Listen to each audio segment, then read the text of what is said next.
Hello everyone, आप देखना शुरू कर चुके हैं एनसीईआरटी बुक्स पर आधारित एमसीक्यूज श्रृंखला की अगली प्रस्तुति NCERT MCQs history class 7 complete description के साथ हम पूरे बुक से बनाए गए 100 एमसीक्यूज को हल करेंगे। ये वीडियो लगभग 1 घंटे का होगा। तो चलिए करते हैं एनसीईआरटी बुक्स का रिवीजन एमसीक्यूज के माध्यम से।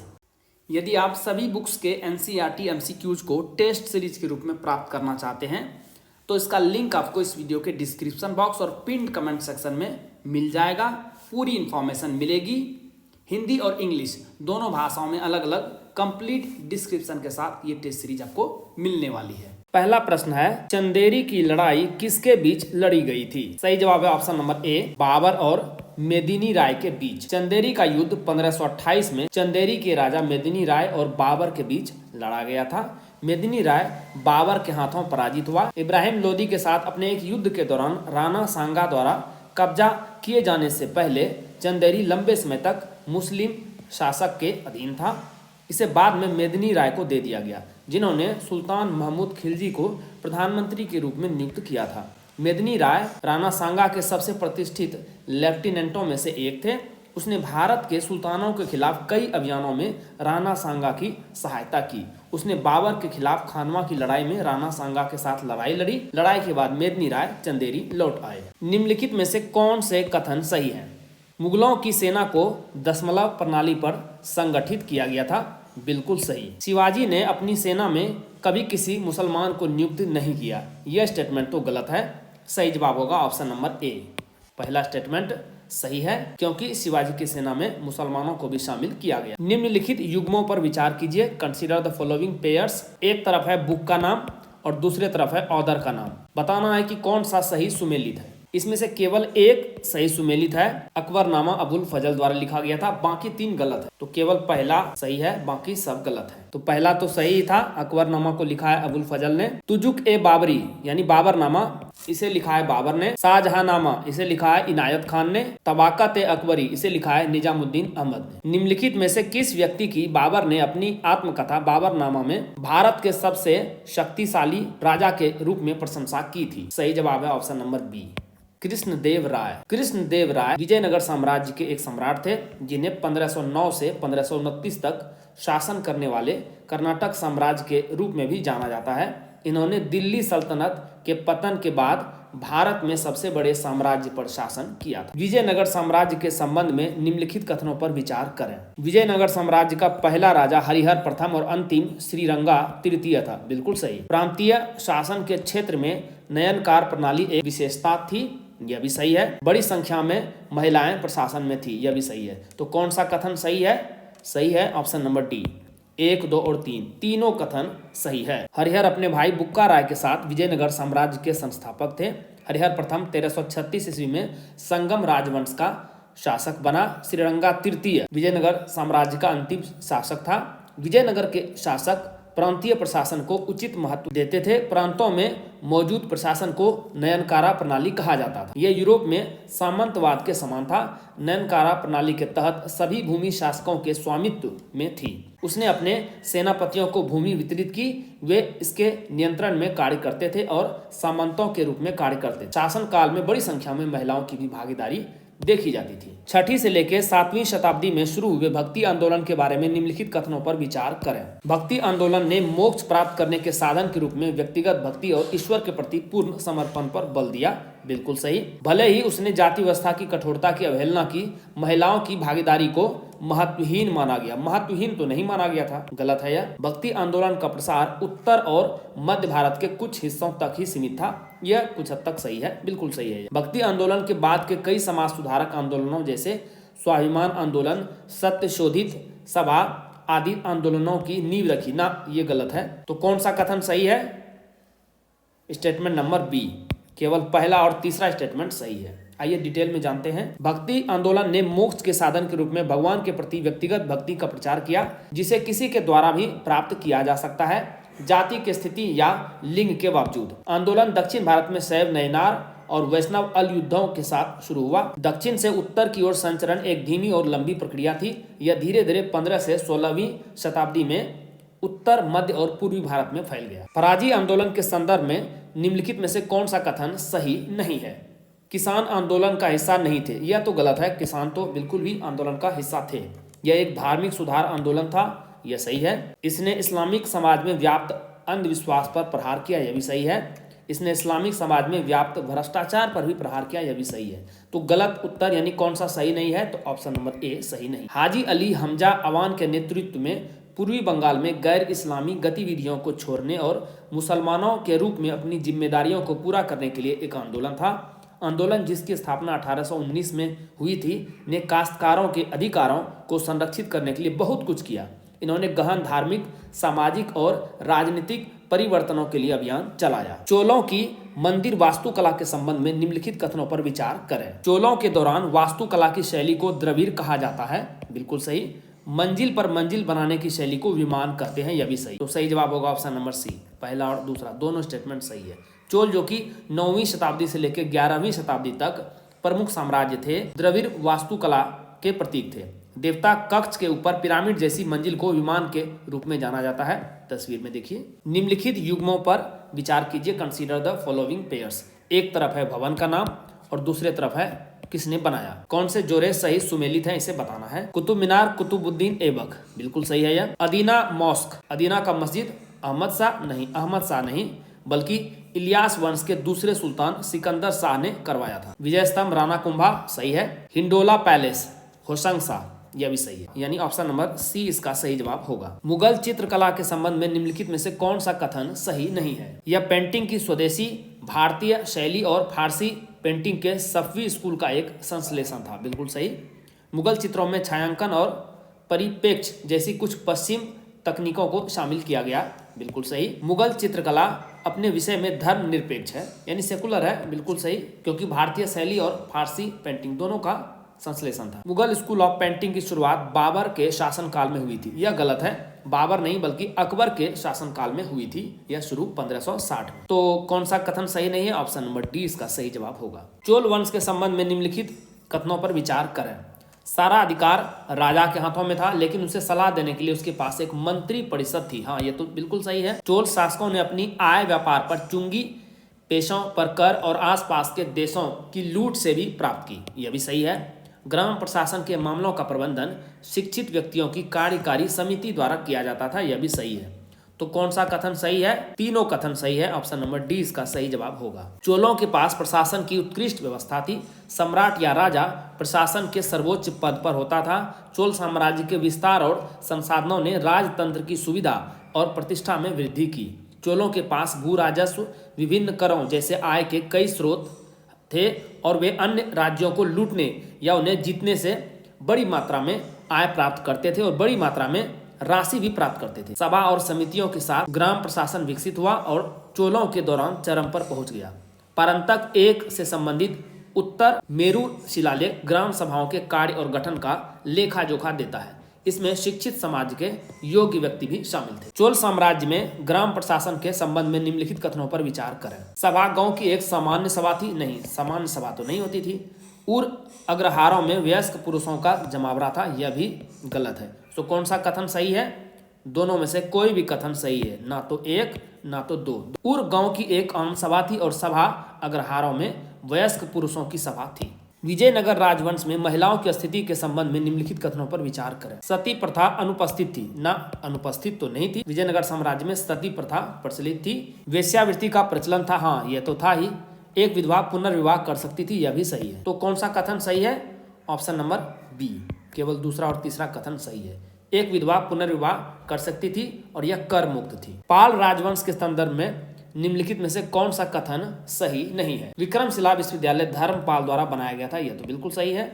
गोविंद पाल पाल वंश के संस्थापक थे, ना, यह गलत है। पाल राजवंश के लिए खालिमपुर शिलालेख एक महत्वपूर्ण स्रोत है, बिल्कुल सही। पाल शासकों ने परमेश्वर, परम भट्टारक और महाराजा धीराज जैसी उपाधियां धारण की, यह भी सही है। तो गलत स्टेटमेंट कौन सा है? ऑप्शन नंबर बी गलत है। खलीमपुर अभिलेख में गोपाल को पाल वंश का संस्थापक बताया गया है। धर्मपाल को उत्तर का स्वामी कहा जाता था। उसने नेपाल पर विजय प्राप्त की और परमेश्वर, परम भट्टारक और महाराजाधिराज की उपाधि धारण की। इन्होंने विक्रमशिला विश्वविद्यालय की स्थापना की और सोमपुर विहार का निर्माण कराया। इन्होंने ओदंतपुर बौद्ध विहार की भी स्थापना की। गोविंद पाल पाल वंश के अंतिम शासक थे। कुतुब मीनार के संबंध में निम्नलिखित कथनों पर विचार करें।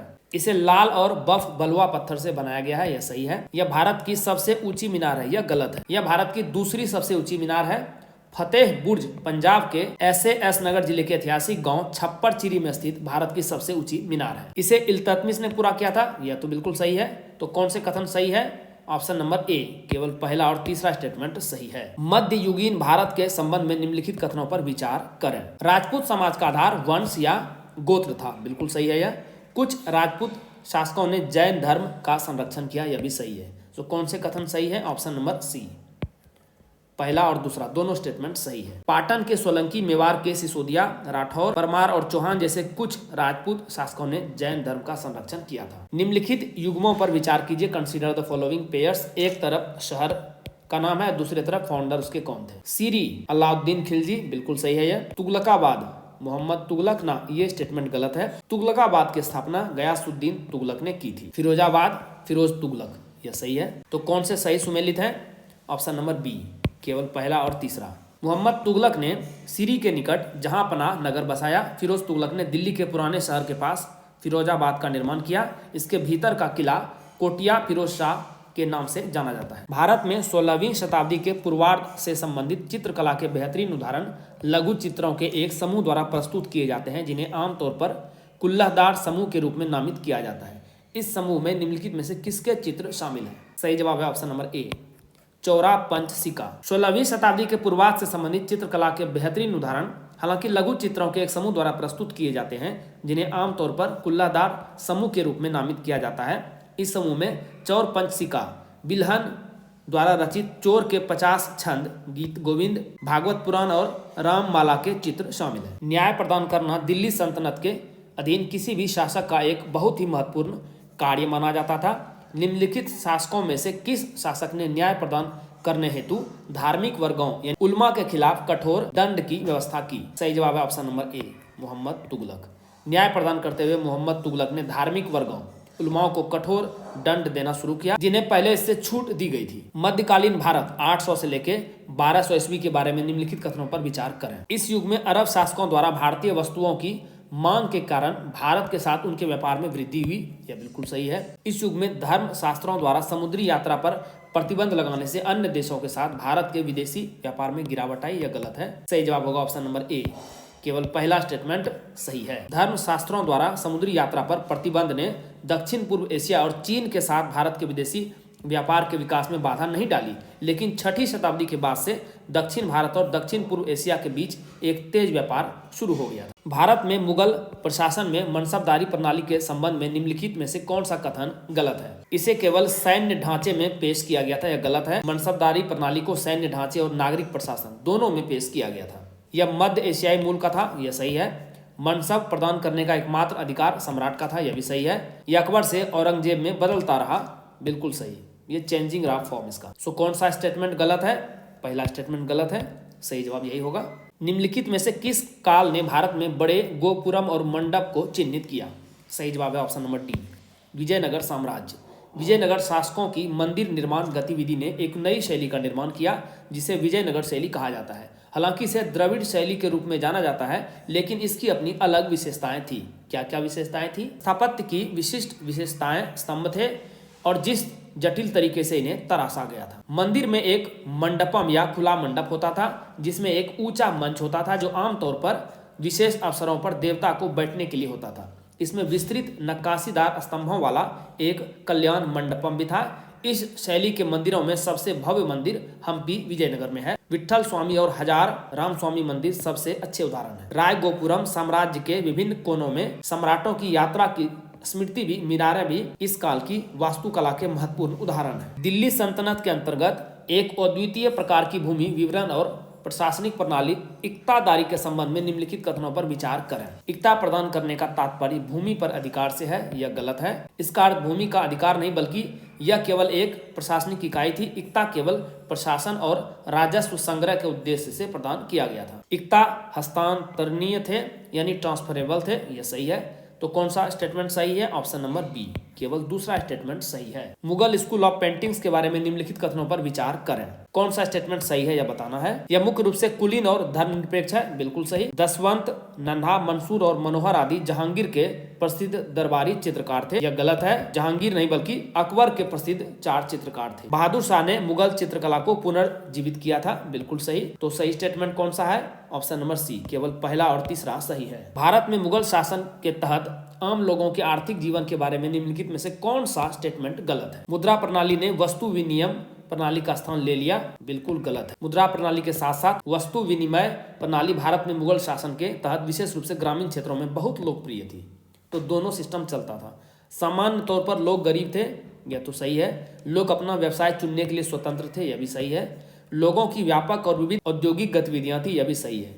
तो कौन सा स्टेटमेंट गलत है? स्टेटमेंट नंबर ए, पहला ही स्टेटमेंट गलत है। चोल साम्राज्य के संबंध में निम्नलिखित कथनों पर विचार करें। चोल साम्राज्य का उत्तराधिकार अक्सर दावेदारों के बीच खूनी युद्धों द्वारा तय किया जाता था ना, ये तो सर्वथा गलत है। राजा अपने कार्य में मंत्री परिषद द्वारा सहायता प्रदान की जाती थी, यह सही है। राज्य को 3 प्रमुख प्रशासनिक इकाइयों में विभाजित किया गया था, जिन्हें केंद्र सरकार, प्रांतीय सरकार और स्थानीय सरकार कहा जाता था। कौन सा स्टेटमेंट सही है? सही जवाब होगा ऑप्शन नंबर डी, केवल दूसरा और तीसरा स्टेटमेंट सही है, पहला गलत है। चोल साम्राज्य में राजस्व के उत्तराधिकार की एक स्थापित परंपरा थी। परंपरा के अनुसार ज्येष्ठ पुत्र राजा के बाद सिंहासन पर बैठा, यानी जो बड़ा पुत्र होता था वही उत्तराधिकारी होता था। उत्तराधिकारी को युवराज कहा जाता था। तो कोई खूनी संघर्ष नहीं होता था। इब्न बतूता के अनुसार भारतीय उपमहाद्वीप के शहर उन लोगों के लिए रोमांचक अवसरों से भरे हुए थे जिनके पास आवश्यक ड्राइव, संसाधन और कौशल थे, बिल्कुल सही है यह। शहरों को युद्ध और आक्रमणों के कारण व्यवधान का कोई खतरा नहीं था, यह तो गलत है, क्योंकि कई बार खतरा हो जाता था। सही जवाब है ऑप्शन नंबर ए, केवल पहला स्टेटमेंट ही सही है। इब्न बतूता के अनुसार भारतीय उपमहाद्वीप के शहर घनी आबादी वाले और समृद्ध थे और इन्हें युद्धों और आक्रमणों के कारण कभी कभी व्यवधान का सामना करना पड़ता था। निम्नलिखित में से कौन सी विशेषता मुगल शासन के तहत भारतीय अर्थव्यवस्था के संबंध में गलत है? लोगों के बीच एक बड़ी आर्थिक असमानता थी, यह तो बिल्कुल सही है। यह लोगों का प्रमुख व्यवसाय हस्तकला था, गलत है। हस्तकला नहीं बल्कि कृषि रहा है। यह अभी भी भारत में सबसे बड़ा रोजगार प्रदान करने वाला क्षेत्र है। गांव आत्मनिर्भर थे और अपनी आवश्यकताओं को पूरा करने में सक्षम थे, यह सही है। सामान्य तौर पर आवश्यक वस्तुओं की कीमतें काफी कम थी, यह भी सही है। तो गलत जवाब कौन सा है? स्टेटमेंट नंबर बी, गलत जवाब है। गुप्त वंश के संबंध में निम्नलिखित कथनों पर विचार करें। कौन सा स्टेटमेंट सही है यह बताना है। चंद्रगुप्त प्रथम को लिच्छवियों से दहेज के रूप में पाटलिपुत्र मिला था, यह सही है। गुप्तों ने विदेशों के लिए समुद्री व्यापार नहीं किया, यह तो गलत है। संस्कृत के महान कवि और नाटककार कालिदास गुप्त काल के शासन काल के हैं, बिल्कुल सही है। सही जवाब है ऑप्शन नंबर सी, पहला और तीसरा स्टेटमेंट सही है, दूसरा गलत है। गुप्त वंश का पहला प्रसिद्ध राजा घटोत्कच का पुत्र चंद्रगुप्त प्रथम था। इन्होंने लिच्छवियों के मुखिया की पुत्री कुमार देवी से विवाह किया। इसे लिच्छवियों से दहेज के रूप में पाटलिपुत्र, जो कि वर्तमान पटना है, मिला। इस काल में गुप्त लोग पश्चिम के देशों के साथ समुद्री व्यापार में लगे थे। संभवतः गुप्त काल के दौरान सबसे बड़े संस्कृत कवि और नाटककार कालिदास के साथ साथ कई अन्य वैज्ञानिक और विद्वान फले फूले। मुगल साम्राज्य के संबंध में निम्नलिखित कथनों पर विचार करें। बहादुर शाह ने हिंदू प्रमुखों और राजाओं के प्रति अधिक असहिष्णु रवैया अपनाया, यह गलत है। औरंगजेब ने जजिया कर समाप्त कर दिया, ना समाप्त थोड़े ना किया था, इसने तो लगा दिया था। औरंगजेब के शासनकाल में जुल्फिकार खान को वजीर के रूप में नियुक्त किया गया था, यह सही है। तो गलत कौन सा स्टेटमेंट है? ऑप्शन नंबर ए, पहला और दूसरा दोनों स्टेटमेंट गलत है। बहादुर शाह ने हिंदू प्रमुखों और राजाओं के प्रति अधिक सहिष्णु रवैया अपनाया। अबुल फाजी के अनुसार जजिया को 1564 में अकबर द्वारा अस्थायी रूप से समाप्त कर दिया गया था और इसे 1679 में औरंगजेब द्वारा गैर मुस्लिमों के लिए फिर से पेश किया गया और लगाया गया। जहांदार शाह के शासनकाल के दौरान जुल्फिकार खान को वजीर के रूप में नियुक्त किया गया था। एक भारतीय शासक के संबंध में निम्नलिखित कथनों पर विचार करें। उन्हें ममल्ला या महान पहलवान के नाम से भी जाना जाता था। उसने वाता पिंगकोडा की उपाधि धारण की। वैनसांग ने इनके शासन के दौरान दौरा किया था। निम्नलिखित भारतीय शासकों में से कौन सा उपरोक्त विवरण में सबसे उपयुक्त है? सही जवाब है option number A, Narasimha Varman प्रथम। नरसिंह वर्मन प्रथम पल्लव शासक था जिसने चालुक्य शासक पुलकेशिन द्वितीय को हराया था। वैनसांग ने इनके शासनकाल के दौरान कांचीपुरम का दौरा किया। मराठा शक्तियों के संबंध में निम्नलिखित कथनों पर विचार करें। पतनशील मुगल सत्ता को सबसे महत्वपूर्ण चुनौती मराठा साम्राज्य से मिली थी, बिल्कुल सही। पेशवा बालाजी विश्वनाथ ने पेशवा को मराठा साम्राज्य का कार्यात्मक प्रमुख बनाया। यह स्टेटमेंट गलत है। चौथ और सरदेशमुखी की नियुक्ति की प्रणाली ने पेशवा को संरक्षण के माध्यम से अपनी व्यक्तिगत शक्ति बढ़ाने में सक्षम बनाया। यह मराठा साम्राज्य के लिए शक्ति का एक प्रमुख स्रोत होता था। कौन सा कथन सही नहीं है? तो स्टेटमेंट नंबर 2 और 3 सही नहीं है। आइए डिटेल से जानते हैं। बालाजी विश्वनाथ और उनके पुत्र बाजीराव प्रथम ने पेशवा को मराठा साम्राज्य का कार्यात्मक प्रमुख बनाया। चौथ और सरदेशमुखी की नियुक्ति की प्रणाली ने पेशवा को संरक्षण के माध्यम से अपनी व्यक्तिगत शक्ति बढ़ाने में सक्षम बनाया। यह मराठा साम्राज्य की कमजोरी का एक प्रमुख स्रोत होना था। दिल्ली सल्तनत के संबंध में निम्नलिखित कथनों पर विचार करें। कौन सा कथन सही है यह बताना है। 1329-30 में मोहम्मद बिन तुगलक ने सांकेतिक मुद्रा का प्रचलन किया, यह सही है। मोहम्मद बिन तुगलक ने एक अलग कृषि विभाग दीवानी को ही बनाया, यह भी सही है। 1398 में तैमूर ने सुल्तान फिरोज शाह तुगलक द्वारा शासित दिल्ली सल्तनत पर हमला करते हुए उत्तरी भारत पर आक्रमण किया, यह गलत है। सही जवाब है ऑप्शन नंबर ए, केवल पहला और दूसरा सही है। तो गलत क्यों है तीसरा? क्योंकि तैमूर ने 1398 में उत्तरी भारत पर आक्रमण किया था, जब दिल्ली का सुल्तान नासिर उद दीन महमूद शाह तुगलक था। महरौली के कुतुब कॉम्प्लेक्स में भारतीय पुरातत्व सर्वेक्षण द्वारा संरक्षित ऐतिहासिक जलाशय हौज ए शम्मी में जल मुर्गी के नाम से प्रसिद्ध हिमालयी जल पक्षी का सुखद आगमन देखा जा रहा है। यह हौज ए शम्सी किसके द्वारा बनवाया गया था? Right answer is option number ए, शमसुद्दीन इल्तुतमिश। जलाशय हौज ए शम्सी में हिमालयी जल पक्षी कॉमन मोरहन, जिसे जल मुर्गी के नाम से जाना जाता है, का सुखद आगमन देखा जा रहा है और स्थानीय बत्तख इसके पानी में तैर रही है। इस हौज का निर्माण 1230 ईस्वी में सुल्तान शमसुद्दीन इल्तुतमिश ने करवाया था। मध्यकालीन भारत में भक्ति आंदोलन के संबंध में निम्नलिखित कथनों पर विचार करें। कौन सा स्टेटमेंट सही नहीं है यह बताना है। शंकर ने 9वीं शताब्दी में हिंदू धर्म को एक नई दिशा देते हुए एक हिंदू पुनरुत्थानवादी आंदोलन शुरू किया, बिल्कुल सही है यह।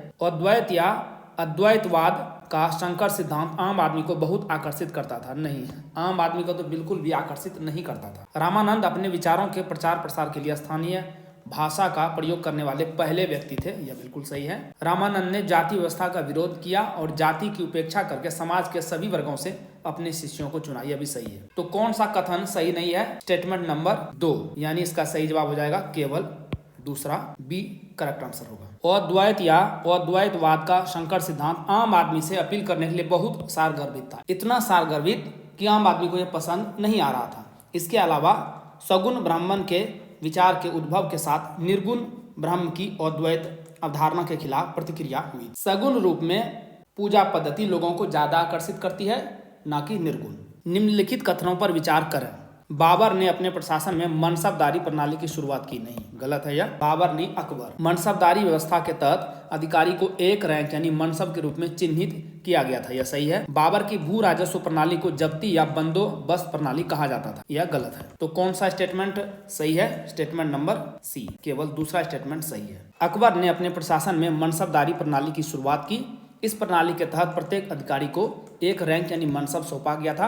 अकबर की भू राजस्व प्रणाली को जब्ती या बंदोबस्त प्रणाली कहा जाता था, ना कि बीरबल की। मध्यकालीन भारत में सिकदार और करकुन पद क्रमशः किसके लिए प्रयोग किए जाते थे? सही जवाब होगा ऑप्शन नंबर ए, सैन्य अधिकारी और लेखाकार, यानी military officer and accountant. Sher Shah का साम्राज्य 47 सरकारों में विभाजित था। मुख्य सिकदार यानी कानून और व्यवस्था, मुख्य मुंसिफ, न्यायाधीश।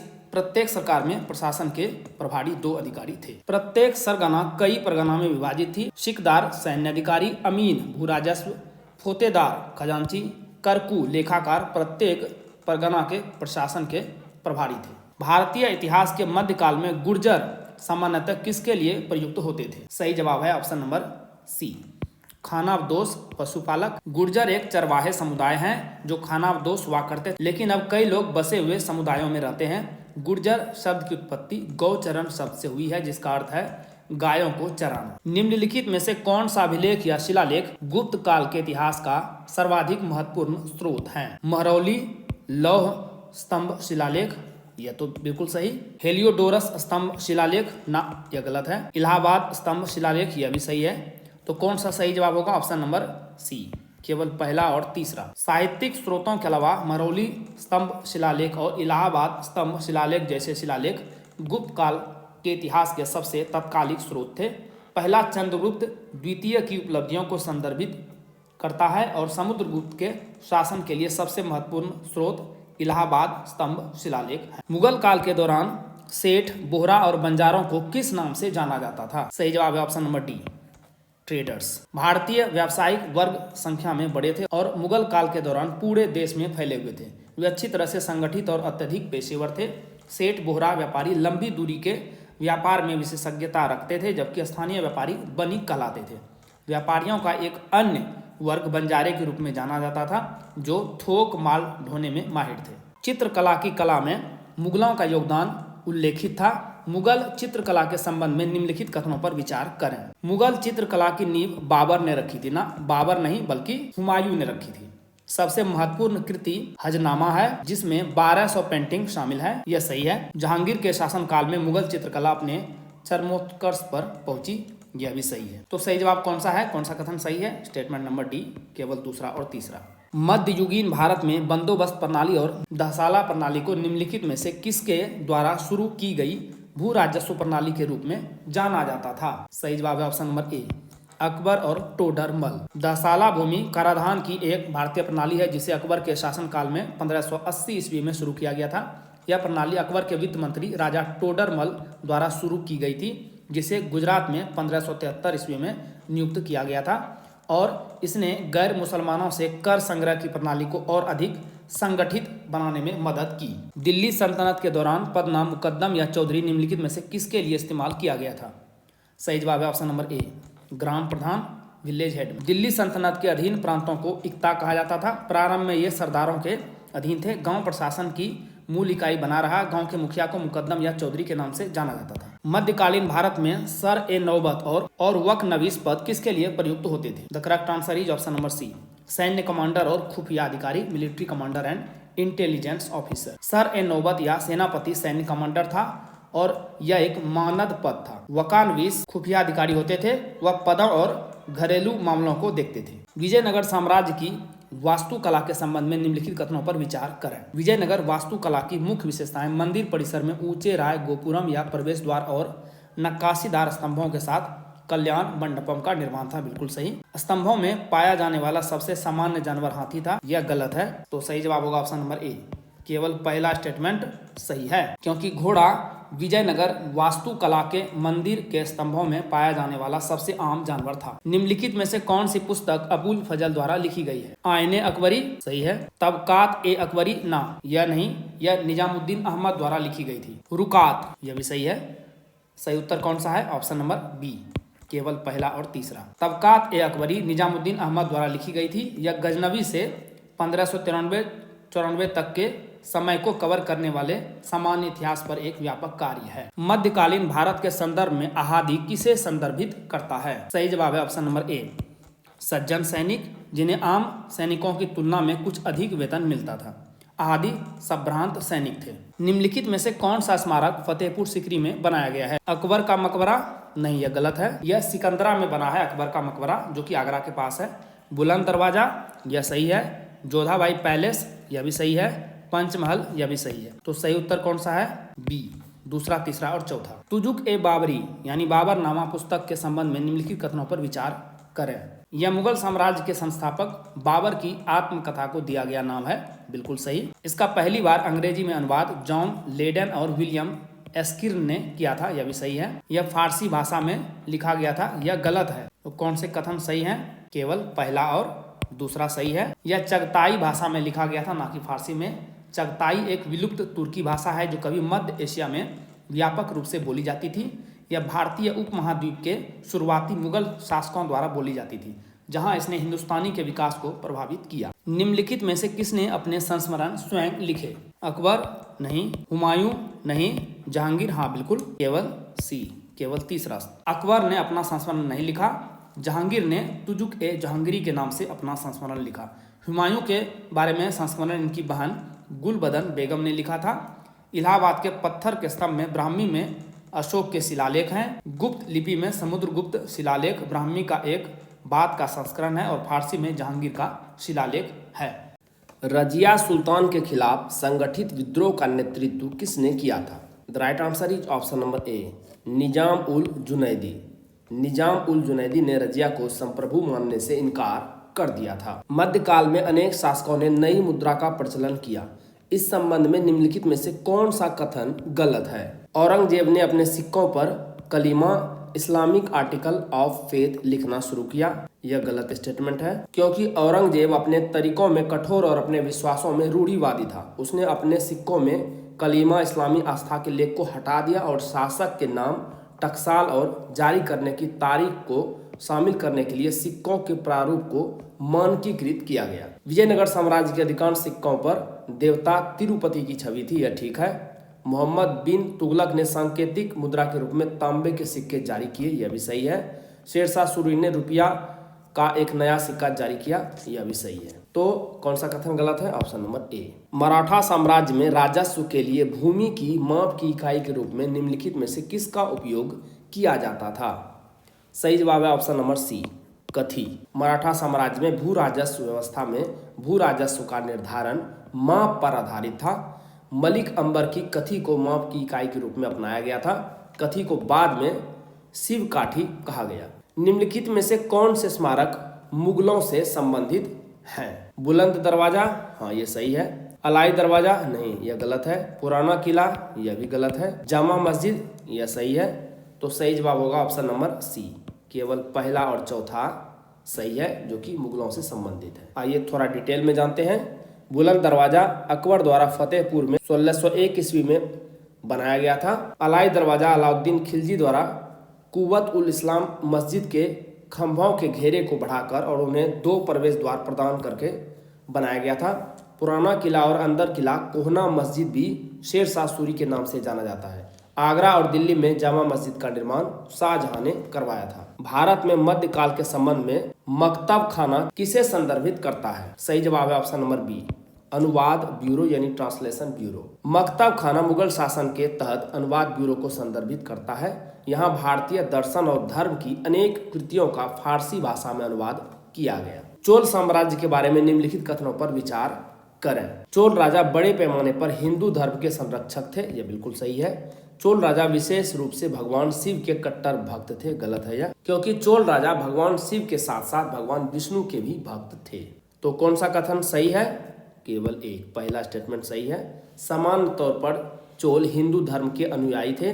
अपने पूरे इतिहास में वे पल्लव और पांड्य राजवंशों के राजाओं की तरह बौद्ध और जैन धर्म के उदय से प्रभावित नहीं हुए। राजा चोल एक ने बौद्धों को संरक्षण दिया और चूड़ामणि विहार के निर्माण के लिए प्रदान किया। मेगास्थनीज द्वारा पहली बार गहरे दक्षिणी भारत में पांड्य साम्राज्य का उल्लेख किया गया था। उन्होंने बताया है कि पांड्य साम्राज्य था लोगों की एक समिति द्वारा शासित, नहीं यह गलत है। मोती के लिए जाना जाता है, यह सही है। तो कौन सा कथन सही है? केवल स्टेटमेंट नंबर 2 सही है। मेगास्थनीज ने लिखा है कि पांड्य साम्राज्य मोतियों के लिए जाना जाता था और यह महिलाओं द्वारा शासित था, जो पांड्य समाज में मातृ सत्तात्मक प्रभाव को दर्शाता है। हिंदुओं की जाति व्यवस्था ने मुसलमानों, विशेष रूप से भारतीय मुसलमानों को प्रभावित किया।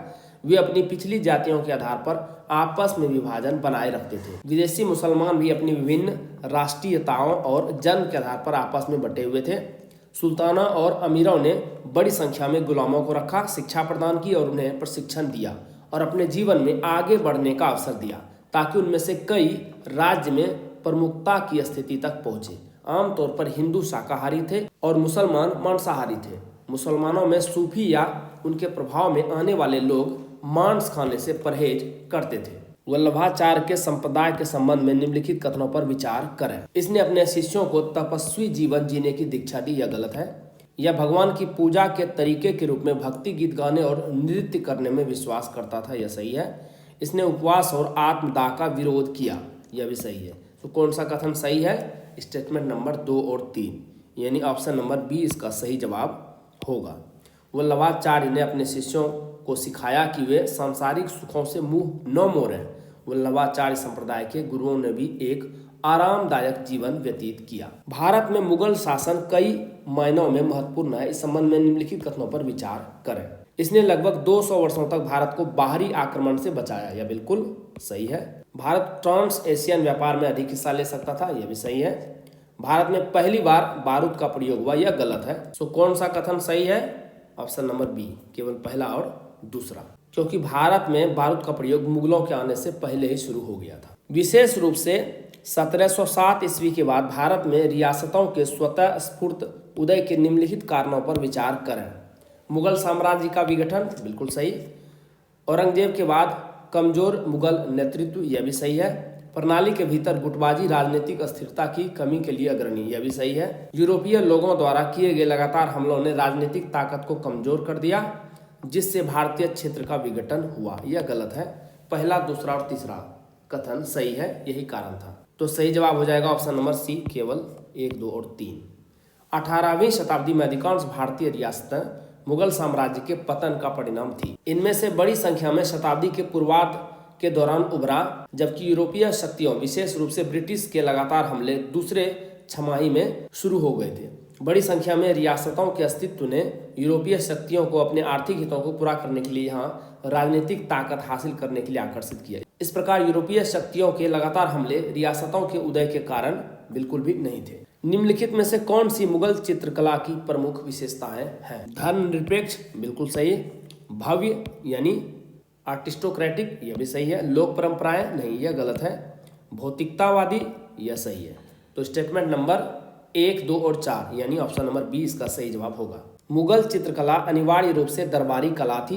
यह सत्तारूढ़ मुगल सम्राटों के संरक्षण में विकसित हुआ। विषय आमतौर पर धर्मनिरपेक्ष थे, जिसमें ऐतिहासिक कार्यों और फारसी और भारतीय साहित्य के चित्र, सम्राट और उनके दरबार के चित्र, प्राकृतिक जीवन का अध्ययन और शैली के दृश्य शामिल थे। स्कूल की शुरुआत सम्राट हुमायूं के शासनकाल के दौरान हुई थी, जिनमें से 2 फारसी कलाकारों मीर सैयद अली और ख्वाजा अब्द अल समद को भारत में शामिल होने के लिए आमंत्रित किया गया था। मुगल चित्रकला लोक परंपराओं से अलग थी। निम्नलिखित कथनों पर विचार करें।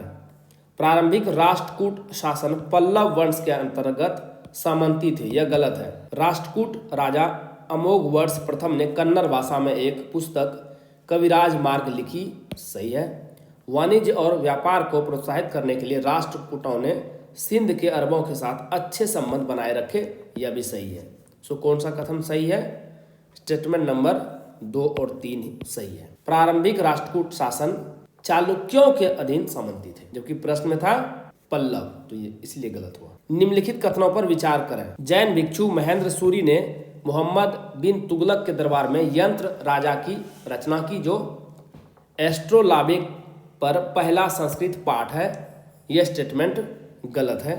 मोहम्मद बिन तुगलक ने किसानों को सीधी मदद देकर अधिक भूमि को खेती के अंतर्गत लाने के लिए दीवान-ए-कोही नामक कृषि का एक नया विभाग बनाया, यह सही है। तो कौन सा कथन सही है? स्टेटमेंट नंबर बी, केवल दूसरा कथन सही है। महेंद्र दयाशंकर गौर सूरी 14वीं शताब्दी के जैन खगोल शास्त्री थे, जिन्होंने यंत्र राज लिखा था, जो एस्ट्रोट्रैप पर पहला भारतीय ग्रंथ था।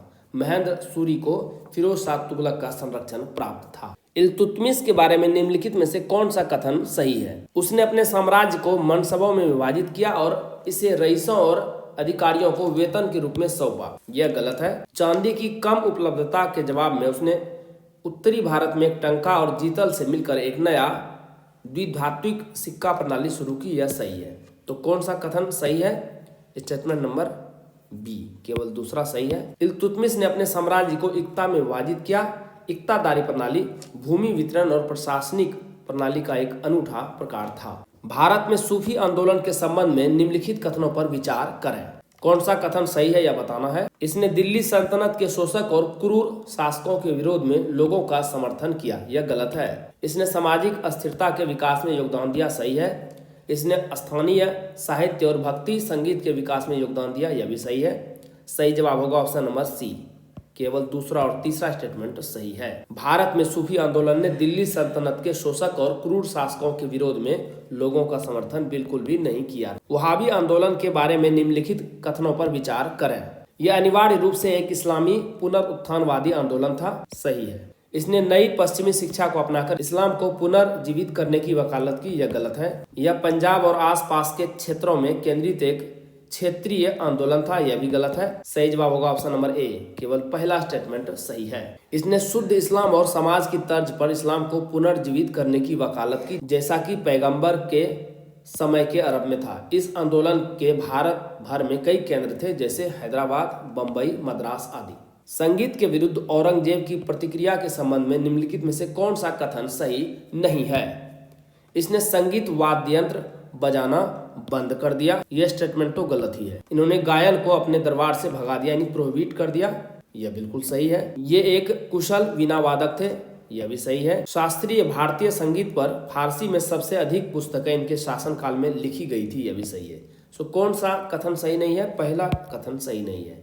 औरंगजेब ने वाद्य यंत्र बजाने पर प्रतिबंध नहीं लगाया था। 800 से 1200 एडी के दौरान भारत के व्यापार और वाणिज्य के बारे में निम्नलिखित में से कौन सा कथन गलत है? देश के भीतर लंबी दूरी के व्यापार में गिरावट आई, यह बिल्कुल सही है। नमक समुद्री यात्रा पर प्रतिबंध का भारतीयों द्वारा सख्ती से पालन किया गया था, यह स्टेटमेंट गलत है। चांदी की मुद्रा बंगाल में चलती रही, यह सही है। दक्षिण भारत में सोना बहुतायत में था, यह भी सही है। सो कौन सा स्टेटमेंट सही नहीं है यानी गलत है? स्टेटमेंट नंबर बी गलत है। नमक समुद्री यात्रा के खिलाफ प्रतिबंध का काफी पालन नहीं किया गया और कई भारतीयों ने समुद्र के पार यात्रा की। निम्नलिखित कथनों पर विचार करें। मुगल साम्राज्य के पतन के बाद भारत में कट्टर और कानून व्यवस्था का पतन हुआ, यह तो गलत है, बिल्कुल नहीं हुआ पतन। भारत में मुगल साम्राज्य के मलबे पर पली बड़ी देसी रियासतों ने लगातार धर्मनिरपेक्ष नीति का पालन किया, यह स्टेटमेंट सही है। कोई भी स्वदेशी राज्य भारत में 17वीं शताब्दी के दौरान शुरू हुए आर्थिक संकट को रोक नहीं सका, यह भी सही है। सही जवाब है ऑप्शन नंबर सी। केवल दूसरा और तीसरा स्टेटमेंट सही है। मुगल साम्राज्य के मलबे पर उठे देसी राज्यों ने भारत में कानून व्यवस्था स्थापित की और कोई अराजकता नहीं थी। 800 से 1200 एडी के दौरान दक्षिण पूर्व एशिया के विभिन्न राज्यों के साथ भारत के संपर्कों के संदर्भ में निम्नलिखित कथनों पर विचार करें। दक्षिण पूर्व एशिया के राज्यों ने भारत और बाहरी दुनिया के बीच वाणिज्यिक और सांस्कृतिक संपर्कों के लिए एक सेतु का काम किया, यह सही है। ये राज्य भारतीय सभ्यता और संस्कृति से गहराई से प्रभावित थे, हालांकि इन्होंने एक बहुत ही उच्च क्रम की अपनी विशिष्ट संस्कृति प्राप्त की, यह भी सही है। इस युग के दौरान अरबों ने दक्षिण पूर्व एशिया में भारतीय व्यापारियों और उपदेशकों को विस्थापित करना शुरू कर दिया और बड़े पैमाने पर लोगों को इस्लाम में परिवर्तित करना शुरू कर दिया, यह स्टेटमेंट गलत है। सो पहला और दूसरा स्टेटमेंट सही है। इसका सही जवाब होगा ऑप्शन नंबर बी, केवल पहला और दूसरा। इस बात का कोई प्रमाण नहीं है कि 800 से 1200 ईस्वी के दौरान अरबों ने भारतीय व्यापारियों और उपदेशकों को विस्थापित करना शुरू कर दिया और दक्षिण पूर्व एशिया के लोगों को बड़े पैमाने पर इस्लाम में परिवर्तित करना शुरू कर दिया। केवल इंडोनेशिया और मलेशिया ने ही इस्लाम को अपनाया और यह एक क्रमिक प्रक्रिया थी। अन्यत्र इस क्षेत्र में बौद्ध धर्म फलता फूलता रहा। अलाउद्दीन खिलजी ने व्यापार और वाणिज्य के मामलों को संभालने और बाजार नियंत्रण की अपनी नीति को लागू करने के लिए एक नए विभाग का गठन किया। विभाग के रूप में जाना जाता था। सही जवाब ऑप्शन नंबर ए, दीवान ए रियासत। दीवान ए मुक्त खराज बकाये का विभाग था। दीवान ए सियासत गुप्तचर सेवाओं का विभाग था, जबकि दीवान ए इश्तियाक पेंशन विभाग था। भारत में दिल्ली सल्तनत के अधीन राज्य की प्रकृति इस्लामी थी, जिसका अर्थ था सुल्तानों ने इस्लामी कानून का खुलेआम उल्लंघन नहीं होने दिया, बिल्कुल सही। सुल्तानों ने राज्य की नीति निर्धारित करने के लिए मुस्लिम दैवज्ञों को पर्याप्त अवसर प्रदान किए, यह गलत है। मुस्लिम धर्मगुरु नियुक्त या लाभदायक कार्यालय थे, यह भी सही है। तो सही जवाब होगा कौन सा कथन सही है?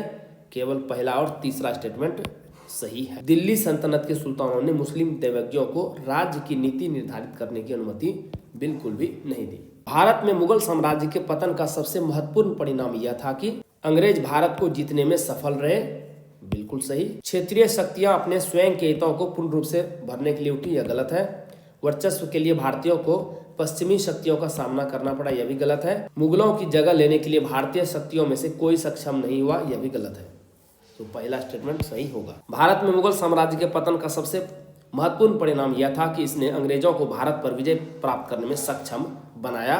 मुगल साम्राज्य के पतन के बाद बड़ी संख्या में क्षेत्रीय शक्तियां उत्पन्न हुई जो साम्राज्य को नष्ट करने के लिए पर्याप्त मजबूत थी, लेकिन इनमें से कोई भी मुगलों का उपयुक्त विकल्प बनने में सक्षम नहीं थी। इसने अंग्रेजों के लिए भारत पर कब्जे का रास्ता खोल दिया।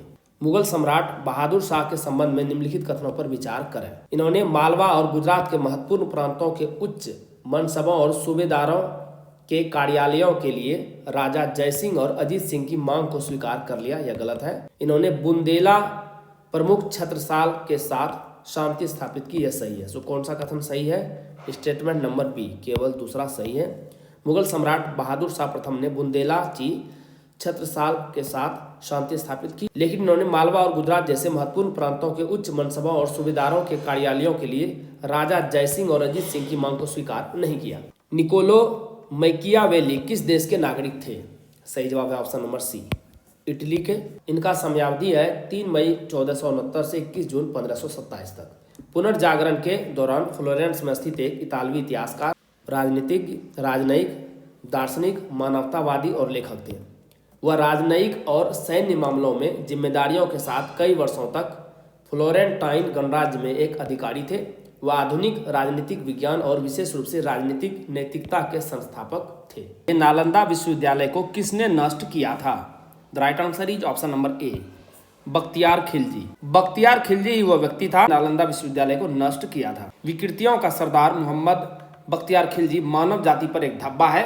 फिर भी बिहार में बख्तियारपुर शहर, जो क्रूर लूटपाट के स्थल के करीब है, उनका नाम बख्तियारपुर है। निम्नलिखित में से कौन सा स्रोत सिंध का विशद वर्णन करता है, यानी vivid description? Right answer is option number C, Chachnama. Chachnama Qazi Ismail द्वारा लिखा गया था। सिंध की विजय के बाद मोहम्मद कासिम द्वारा काजी इस्माइल को अलोर का पहला काजी नियुक्त किया गया था। मोहम्मद अल्त बिन हमीद बिन अबू बकर कुफी द्वारा 1216 ईस्वी में पहले अरबी पाठ से इसका फारसी में अनुवाद किया गया था। माना जाता है कि अरबी में मूल काम मोहम्मद बिन कासिम के रिश्तेदारों सकीफी परिवार द्वारा रचित किया गया था। गोविंद चंद्र गढ़वाल की रानी कुमार देवी ने किस स्थल पर धर्मचक्र जीना विहार का निर्माण किया था? सही जवाब है ऑप्शन नंबर ए, सारनाथ। साधुओं के सभी हॉल और अपार्टमेंट गायब हो गए हैं। इस मठ के पूर्व की ओर 2 द्वार थे, दोनों के बीच लगभग 88 मीटर की दूरी थी। साइट के सबसे पश्चिमी छोर पर एक अलग ढका हुआ मार्ग एक छोटे मध्ययुगीन मंदिर की ओर जाता है। निम्नलिखित में से किसने सिक्के जारी किए जिनके एक ओर लक्ष्मी और दूसरी ओर देवनागरी में शासक का नाम विराजमान था? The right answer is option number C, Mohammad Ghori. Mohammad गोरी ने सिक्कों को जारी किया जिसमें एक ओर लक्ष्मी और दूसरी तरफ देवनागरी में शासक का नाम लिखा हुआ था। इन्हें कलचुड़ी शासक गंगे देव द्वारा पुनर्जीवित किया गया था, जिन्होंने बैठे हुए लक्ष्मी के सिक्के जारी किए, जिन्हें बाद के शासकों ने सोने के साथ साथ दुर्बल रूप में भी कॉपी किया था। स्वास्तिक का हिंदू प्रतीक अकबर के कई सिक्कों पर कालीमा विश्वास की इस्लामी पुष्टि के साथ दिखाई देता है। इनके कुछ चांदी के सिक्कों पर राम और गोविंद शब्द भी थे। चित्तौड़ स्थित कीर्ति स्तंभ किसके द्वारा बनवाया गया था? Right answer is option number ए, राणा कुंभा। चित्तौड़ में कीर्ति स्तंभ राणा कुंभा द्वारा बनवाया गया था। भगवान आदिनाथ को समर्पित कीर्ति स्तंभ यानी प्रसिद्धि की मीनार का निर्माण बघेरवाला व्यापारी शाह जीजा ने निज भूजोपर्जिता यानी स्व अर्जित धन का उपयोग करके किया था, जो उनके महान पोते के एक शिलालेख के अनुसार था, जिन्होंने 1489 में स्मारक की मरम्मत की थी। कीर्ति स्तंभ के निर्माण की सही तिथि ज्ञात नहीं है। खजुराहो के मंदिरों का निर्माण किसने करवाया था? The right answer is option number ए, चंदेल। चंदेल ने खजुराहो के मंदिरों का निर्माण करवाया। चंदेल गोंड मूल के राजपूत कबीले कैंडेला का नाम भी है, जिसने कुछ शताब्दियों तक उत्तर मध्य भारत में बुंदेलखंड पर शासन किया और शुरुआती मुस्लिम आक्रमणकारियों के खिलाफ लड़ाई लड़ी। माना जाता है कि पहले चंदेल ने 9वीं शताब्दी में शासन किया था। चंदेल का प्रभाव उत्तर में यमुना नदी से सगुवार यानी अब सागर के क्षेत्र तक और पश्चिम में धसान नदी से विंध्य पहाड़ियों तक फैला हुआ था। गुलाम वंश का प्रथम शासक कौन था? सही जवाब है option number A, Qutbuddin Aibak. Qutbuddin Aibak को मोहम्मद गौरी ने खरीद लिया और बाद में उसे अपना गवर्नर बना लिया। शमसुद्दीन इल्तुतमिश दिल्ली सल्तनत का तीसरा शासक था। इल्तुतमिश एक गुलाम कई इतिहासकारों द्वारा गुलाम वंश और दिल्ली सल्तनत के वास्तविक संस्थापक और समेकक के रूप में माना जाता है। सुल्तान महमूद द्वितीय एक तुगलक वंश के शासक ने मोहम्मद नसरुद्दीन के नाम से दिल्ली में 1993 से 94 में शासन किया। सुल्तान गियासुद्दीन बलबन 1266 ईस्वी में सुल्तान नसरुद्दीन की मृत्यु के बाद दिल्ली के सिंहासन पर बैठा। अपने प्रारंभिक जीवन में इसने इल्तुतमिश के दास के रूप में सेवा की और प्रसिद्ध फोर्टी में शामिल किया गया। इक्ता प्रणाली को किसने समाप्त किया? सही जवाब है option number B, Alauddin Khilji. Alauddin Khilji ने इक्ता प्रणाली को समाप्त कर दिया। वह 1296 में जलालुद्दीन खिलजी की हत्या के बाद गद्दी पर बैठा। इक्ता प्रणाली को इल्तुतमिश द्वारा संस्थागत दर्जा प्रदान किया गया था। एकता प्रणाली के तहत साम्राज्य की भूमि को एकता नामक कई बड़े और छोटे इलाकों में विभाजित किया गया था और इन एकताओं को अपने सैनिकों, अधिकारियों और रईसों को सौंपा गया था। प्रारंभ में एकता वेतन पर आधारित था, बाद में फिरोज शाह तुगलक के अधीन यह वंशानुगत हो गया। बुंदेलखंड के उस शासक का नाम बताइए जिसे कुतुबुद्दीन ऐबक ने हराया था। सही जवाब है ऑप्शन नंबर ए, परमर्दी देव। परमर्दी 1665 से 1203 ईस्वी मध्य भारत के चंदेल वंश के राजा थे। वह अंतिम शक्तिशाली चंदेल राजा थे और जेजाग गुप्ती क्षेत्र, वर्तमान मध्य प्रदेश और उत्तर प्रदेश में बुंदेलखंड पर शासन करते थे। 1182-83 के आसपास वह पृथ्वीराज चौहान से हार गया, जिसने चंदेल की राजधानी महोबा पर छापा मारा। परमर्दी अगले कुछ वर्षों में चंदेल शक्ति को पुनः प्राप्त करने में कामयाब रहे, लेकिन 1202-3 के आसपास कुतुबुद्दीन ऐबक से हार गए। दिल्ली के किस सल्तनत ने सीरी के किले की स्थापना और निर्माण किया था?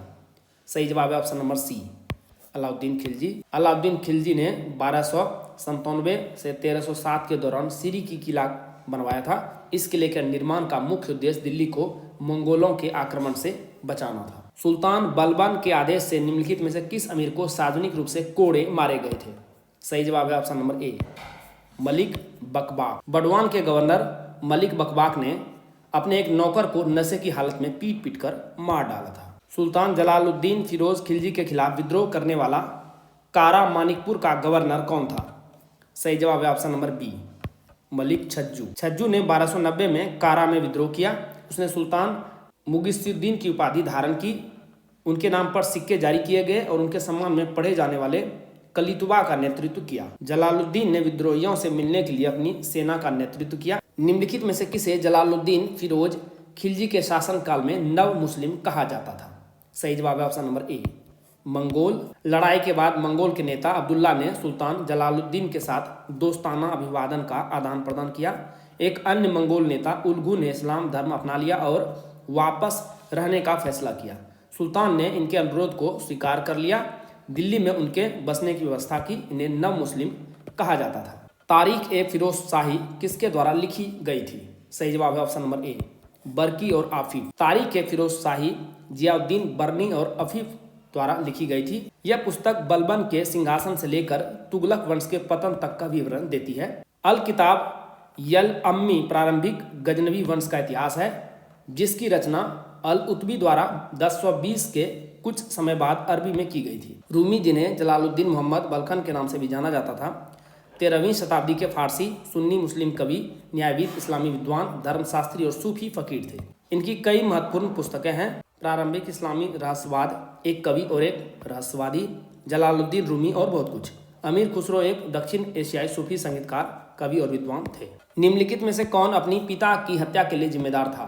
सही जवाब है ऑप्शन नंबर ए, मोहम्मद बिन तुगलक। मोहम्मद बिन तुगलक अपने पिता गयासुद्दीन तुगलक की हत्या के लिए जिम्मेदार था। सुल्तान के स्वागत के लिए तुगलकाबाद से कुछ दूर एक गांव अफगानपुर में जल्दबाजी में लकड़ी का एक अस्थायी मंडप बनाया गया था। अचानक मंडप दुर्घटनाग्रस्त हो गया और सुल्तान गयासुद्दीन की मौत हो गई। अमीर खुसरो की निम्नलिखित में से कौन सी रचना अलाउद्दीन खिलजी के सैन्य अभियानों से संबंधित है?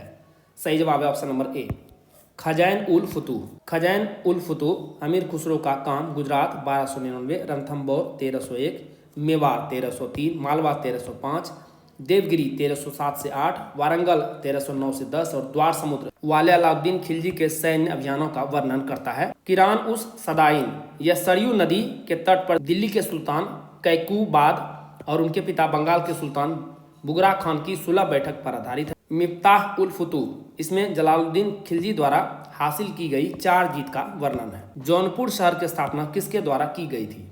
सही जवाब है option number A, Firoz Shah Tughlaq. Firoz Shah Tughlaq ने जौनपुर, फतेहाबाद, हिसार, सलूरा, फिरोजपुर आदि की स्थापना की।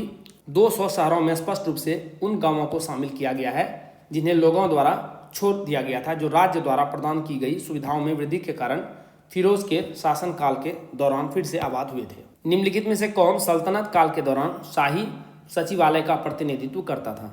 सही जवाब है ऑप्शन नंबर ए, दीवान ए इंसा। दीवान ए अर्ज क्या था? वजीर के बगल में थे और सेना का नियंत्रक जनरल था। इसने सैनिकों की भर्ती की और सेना के लोगों और घोड़ों का रख रखाव किया। दीवान ए इंसा यह शाही सचिवालय था और शाही पत्राचार का प्रभारी था और प्रशासनिक ढांचे में तीसरे स्थान पर था। दीवान ए विजारत क्या था? यह राजस्व बंदोबस्त को विनियमित करने, करों को ठीक करने और साम्राज्य के खर्चों को नियंत्रित करने के द्वारा वित्त विभाग का प्रमुख था। दीवान ए बरीद क्या था? ये डाक और गुप्तचर अधिकारी थे। निम्नलिखित में से किसने तुर्कान ए चिहलगनी की स्थापना की? The right answer is option number A, Iltutmish. Iltutmish ने तुर्कान ए चिहलगनी यानी चारगान का गठन किया। यह दुर्ग तुर्की दासों का एक समूह था। इस समूह की सहायता से वह अपना प्रशासन चलाता था। तुर्कान ए चिहलगानी को बलबन ने समाप्त कर दिया था। निम्नलिखित में से कौन सा सुल्तान इल्ततमिश का वंशज था और उसके वंश का अंतिम उत्तराधिकारी था? सही जवाब है option number A, Nasiruddin Mahmud. Nasiruddin Mahmud 1246 से 1265 17 वर्ष के थे जब इन्होंने गद्दी संभाली थी। वह बहुत धर्मपरायण और सज्जन था। वह इल्ततमिश का पुत्र था। आगरा की स्थापना किसने की? सही जवाब है ऑप्शन नंबर ए, सिकंदर लोदी। सिकंदर लोदी ने आगरा की स्थापना की। इसने राजधानी को दिल्ली से आगरा स्थानांतरित किया। वह लोदी वंश का सबसे योग्य शासक था। निम्नलिखित में से कौन मोहम्मद गोरी का गुलाम नहीं था? सही जवाब है option number B, Bakhtiyar Khilji. Bakhtiyar Khilji Qutbuddin Aibak का तुर्की सेनापति था। वह मोहम्मद गोरी का गुलाम नहीं था। निम्नलिखित में से कौन सी मुद्रा दिल्ली के सुल्तानों के अधीन चलन में नहीं थी? सही जवाब है option number D, dam. Delhi के सुल्तानों के अधीन डैम चलन में आने वाली मुद्रा नहीं थी। वह शेर शाह के दौरान तांबे से बना हुआ था जो 1 रुपये के सिक्के के 1/40वें हिस्से के बराबर था। तुर्की काल में भारत की राज्य भाषा थी। सही जवाब है ऑप्शन नंबर ए, फारसी। तुर्की काल में भारत की राजभाषा फारसी थी। निम्नलिखित में से कौन सा एक अष्टकोणीय मकबरा है? सही जवाब है option number B, Sikandar Lodi का मकबरा, टॉम्ब ऑफ सिकंदर लोदी। मोहम्मद शाह और सिकंदर लोदी के मकबरे अष्टकोणीय मकबरों के अच्छे उदाहरण हैं। शीश और बड़ा गुंबद वर्गाकार मकबरे हैं जिन्हें भव्य गुंबद, कोनों पर बुर्ज और अग्रभाग 2 मंजिला होने का झूठा आभास देते हैं। इस श्रृंखला के अगले वीडियो में हम क्लास 8 की एनसीईआरटी बुक के हिस्ट्री को एमसीक्यू के माध्यम से समझेंगे। वीडियो देखने के लिए बहुत बहुत धन्यवाद। जल्द ही मिलेंगे अगले एपिसोड में।